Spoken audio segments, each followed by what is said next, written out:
Appreciate Gabe Kuhn hopping on with us, co-host on 56 WHBQ and also on the G Lead podcast, focusing on college football. Guy knows what it's like to play college football. He was a fullback at Memphis and a friend of Drew Barrett during the very same offensive line. I know I put FB there, but that meant Memphis football. OL.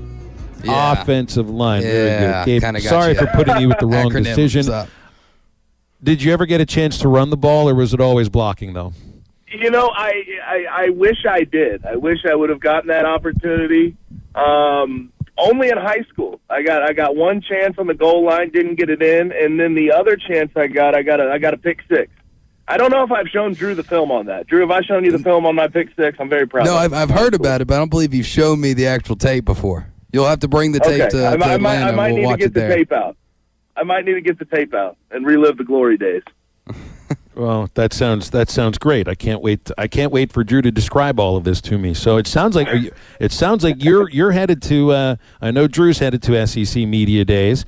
I think you're going to be headed there as well in Atlanta. Yep. So I mean, so much of the conversation seems like it's going to center around league expansion, name, image, and likeness, transfer portal. You know, the same kind of questions that everybody's been getting for the last year to 2 years.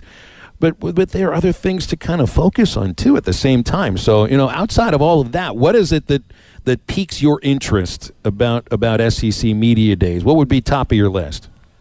You know, at the top of my list, and I think a lot of people are there with me, and I know that we had a little bit of both sides trying to calm it down at SEC spring meetings, but I have to see I'm so curious about the Jimbo Nick Saban thing. I want to see if it gets brought up. I want to see how it gets brought up. I want to see what these guys do to respond. And yes, I know it has to do with NIL, but that's going to be a massive sort of discussion point about where we're going with college football and in the SEC. Also, I would have to say I'm just sort of curious from a coach to coach standpoint what the messaging is going to be around what they want from their teams this year. I'm very, very curious to see, team to team, what the response is, what the plans are for 2022-23. All right, so let's look at Arkansas here for a moment. We had a listener earlier ask us, what position group do you have the most question marks about? He centered on defensive line. A lot of people are talking about wide receiver at Arkansas. We've heard linebacker thrown around a little bit too. It seems you really people are very convinced that KJ Jefferson will continue to improve. The offensive line is a huge strength. Running backs a big time strength. Secondary defensively for Arkansas this next year. What is your main concern? My main concern is, and I've said this a million times on my show. And before I really get into it, I really think like when you look at the coaching and you look at what Arkansas has as a whole, I have said this several times. They have the best trio of coaches in regards to head coach, OC, DC. They have the best trio in the SEC. And like people will argue with me on that. People will try to bring up A&M. People will try to say, oh well, Bama year to year may have better guys considering all the connections Saban has. I don't think there's much of a debate. The trio that they have in their on their staff is the best in the SEC. Now, my biggest concern is KJ Jefferson last year. I thought he was fantastic. I thought he did a really good job. There was definitely some learning curves. Throwing the ball needs to be improved upon this year. But the biggest thing is wide receiver. I understand they went and got Jaden Hazelwood out of the transfer portal. They went and tried to make some moves. But Traylon Burks, when you look at his skill set, when you look at what he brought to the table, there's something to be said for a quarterback having a safety blanket, whether he's handing it off to him, whether he's throwing a now route out to the edge and he's making something happen with the ball, whether it's a play downfield. He was the safety blanket for KJ Jefferson. And now KJ has to move forward without necessarily knowing that he has that safety blanket.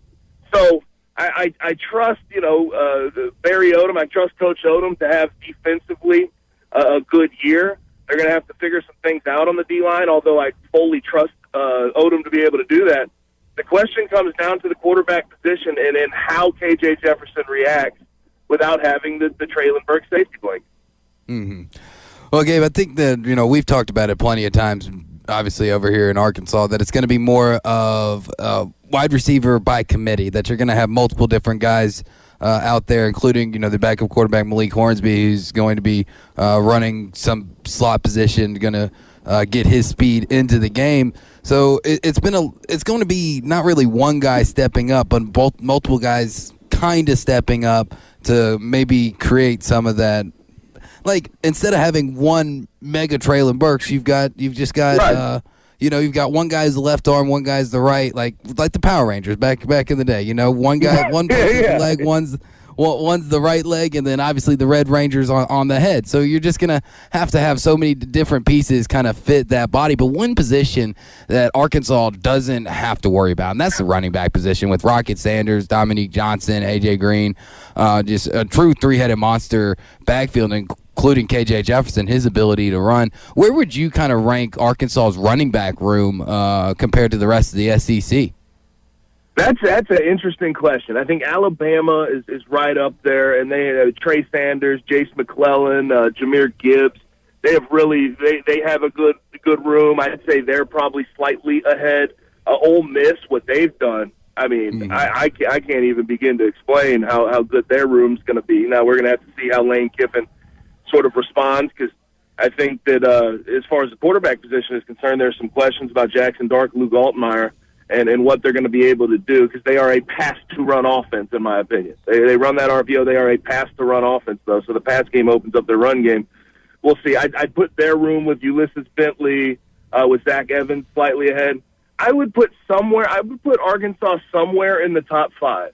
I don't, I'm sort of all spitballing off the top of the head. I'd put them there in the top 5, probably around 4 or 5. I think A&M with a chain. He's a heck of a back as well. I put there somewhere around 4 or 5. But the one thing that Arkansas you don't have to fully worry about with a run game and with the run game and how it is used is Sam Pittman. Every single year of his career, whether he was an O-line coach, no matter what he was doing with a team, generally he was the O-line coach. He knows how to get the trenches right. So no matter who you have in that backfield, whether it's by committee, whether it's K.J. Jefferson toting the rock, they're going to have the trenches taken care of. That's one thing that they do better teaching than a lot of guys in the SEC at that position. They have better schemes than a lot of people in the SEC when we talk about that position. So I think they have a good running back room, but I also think from a trench perspective, from an O-line perspective, you're always going to get good production out of a Sam Pittman coach team. Gabe, I want to switch the conversation to Tennessee real quick, because I know that's a team that y'all talk about and cover, even though it's on the complete other side of the state. And I just can't bring myself to buy the Hendon Hooker hype. I really can't. Okay. I look at so many rankings that, national guys out there are doing. Obviously Bryce Young's number 1, but Hendon Hooker is constantly 2 or 3 on everybody's list. Am I just being a Tennessee hater because I hate what I like to call the feel like 98ers on Twitter, or am I right in my concern to not truly buy in? It's kind of tough. I mean, what we saw from him last year, it's hard for me not to buy in at least a little bit. I do have a little bit of a sour taste in my mouth, considering I did play for Justin Fuente at Virginia Tech, the Hendon Hooker experience. I think it's well documented that didn't work out for him.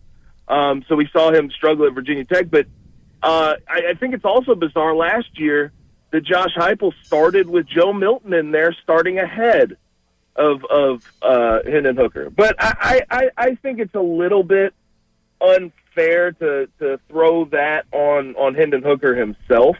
I think if Tennessee is going to fall short, if Tennessee is going to not meet expectations. And let's make no mistake about it. Tennessee fans expect 9 wins, 10 wins every year, regardless of the situation, regardless who's coaching. Mm-hmm. And sometimes they're unrealistic expectations. But this year, coming off 7-6, coming off a year where they played a whole lot better, you expect them to get to 8 to 9 wins. The thing that will hold them back is, one, I think we all know defensively they have to improve, and they have to improve fast.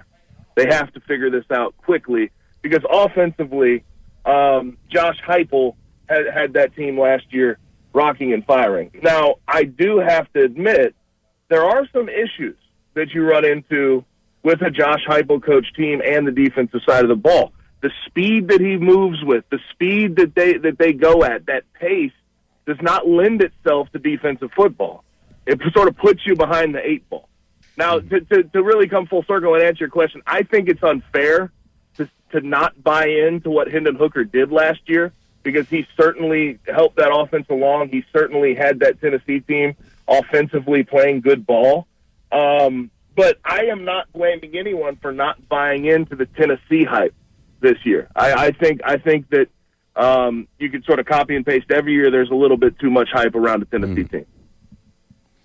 Gabe, we'll end with this thought here. What are the chances that you can get a video of Drew singing during media karaoke at SEC Media Days? And I don't know, get him to sing a breakup song. Gosh, go yeah. Your own way. You can go your own way by Fleetwood Mac, a breakup song. That's right. So you can play it for your fiance. So they'll be. Oh wow. They're unbelievably high. The chances of me getting a picture or a video of Drew singing late at night at SEC Media Days, that's going to happen. I'm gonna see if he. Okay. And I know that in their famous karaoke, this is gonna be my first year. Oh, yeah. I think people do karaoke first or second night there. We're gonna get Drew up on stage. I'll for sure. I'll get up there. Wagon wheels are coming, my friend. That's my go-to song. I don't want wagon wheel. I don't want wagon wheel. I want I hate everything about you. I was thinking more Big Girls Don't Cry by Fergie. That's what I was thinking. Even better. Better. Here, I'll combine. I'm not going to do a Fergie song, but Phil wants me to do a breakup song.